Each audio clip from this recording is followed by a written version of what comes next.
പുതിയൊരു വീഡിയോയിലേക്ക് എല്ലാവർക്കും സ്വാഗതം. ഇന്ന് നമ്മൾ തയ്യാറാക്കാൻ പോകുന്നത് 4 മണി ചായക്കൊക്കെ കഴിക്കാൻ പറ്റിയ നല്ല ടേസ്റ്റിയായ നല്ലൊരു സ്നാക്സ് ആണ്. അതിനായിട്ട് നമ്മളൊരൽപ്പം അരിപ്പൊടി എടുത്തിട്ടുണ്ട്, ചെറുപഴം തൊലി കളഞ്ഞെടുത്തത്, ഒരൽപ്പം ശർക്കര ചീകിയെടുത്തത്.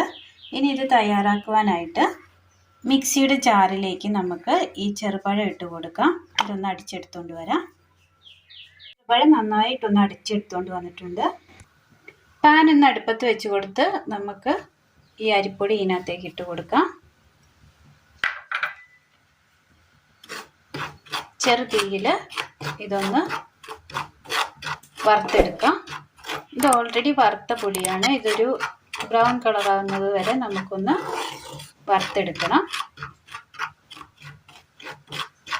ചെറുതീയിൽ വെച്ച് വറുത്തെടുക്കാം.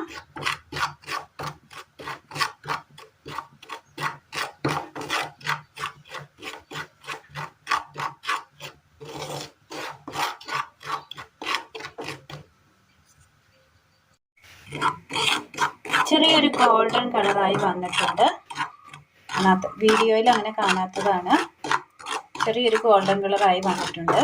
ഇത് നമുക്ക് ഒരു പാത്രത്തിലേക്ക് മാറ്റി കൊടുക്കാം. പാൻ വീണ്ടും അടുപ്പത്ത് വെച്ച് കൊടുത്തതിന് ശേഷം നമുക്ക് ചെറുപഴം ഒഴിച്ചു കൊടുക്കാം. ഇതിലേക്ക് 1 സ്പൂണ് നെയ്യ് കൂടി ഒഴിച്ചു കൊടുക്കാം.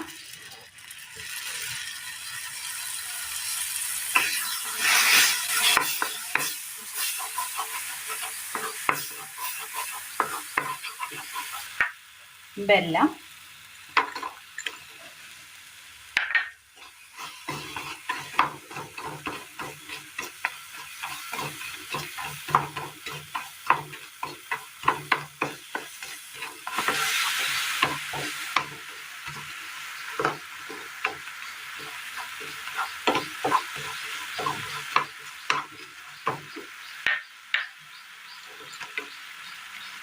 മധുരത്തിന് ആവശ്യമായ ശർക്കര ചേർത്ത് കൊടുത്താൽ മതി.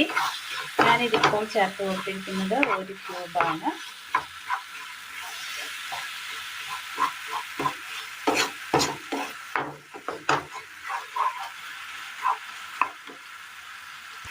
ശർക്കര ഇപ്പോൾ ആ പഴവുമായി ഒന്ന് മിക്സായി ഇതുപോലെ ഒന്ന് കിട്ടിയിട്ടുണ്ട്.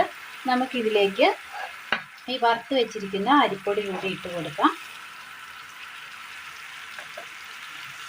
നന്നായി ഒന്ന് മിക്സ് ചെയ്ത് കൊടുക്കാം.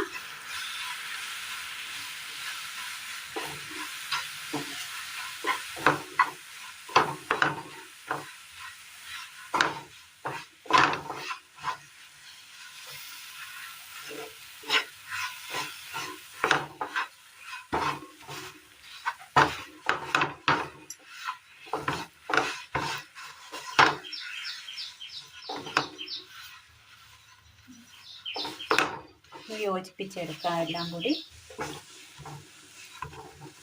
ഇങ്ങനെ നമുക്ക് കിട്ടിയിട്ടുണ്ട്. ഈ ചട്ടിയിൽ നിന്ന് വിട്ട് കിട്ടുന്ന പരുവമായിട്ടുണ്ട്. ഇനി നമുക്ക് ഇതൊന്ന് തണുക്കാനായിട്ട്, ഒന്ന് ആറാനായിട്ട് വെക്കാം. ഒരുപാട് ചൂട് വേണ്ട. ഒരു ലൈറ്റ് ചൂടാകുമ്പോൾ നമുക്ക് കയ്യിൽ ഒരൽപ്പം നെയ്യ് തടവി കൊടുത്ത് ഒന്ന് ഉരുട്ടിയെടുക്കാം. ചെറു ചൂടോട് കൂടി തന്നെ നെയ്യ് കൈ പുരട്ടിയതിന് ശേഷം മാവൊന്ന് ഉരുട്ടിയെടുത്തിട്ടുണ്ട്.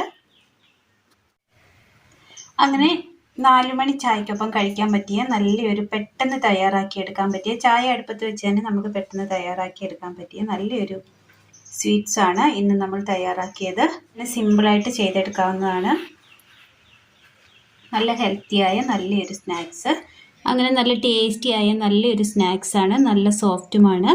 ഇത് നമ്മൾ തയ്യാറാക്കുവാനായിട്ട് നല്ല സോഫ്റ്റായ അരിപ്പൊടിയാണ് എടുത്തിരിക്കുന്നത്. അതുകൊണ്ട് തന്നെ നല്ല സോഫ്റ്റുമാണ്. അപ്പോൾ എല്ലാവരും ഒന്ന് ചെയ്തു നോക്കണം. വീഡിയോയെക്കുറിച്ചുള്ള അഭിപ്രായങ്ങൾ കമൻറ്റ് ബോക്സിൽ അറിയിക്കുവാൻ മറക്കരുത്. ഇന്നത്തെ വീഡിയോ എല്ലാവർക്കും ഇഷ്ടമായി എന്ന് വിചാരിക്കുന്നു. വീഡിയോ ഇഷ്ടമായാൽ ഒന്ന് ലൈക്ക് ചെയ്യാനും ഷെയർ ചെയ്യാനും സബ്സ്ക്രൈബ് ചെയ്യാനും മറക്കരുത്. താങ്ക്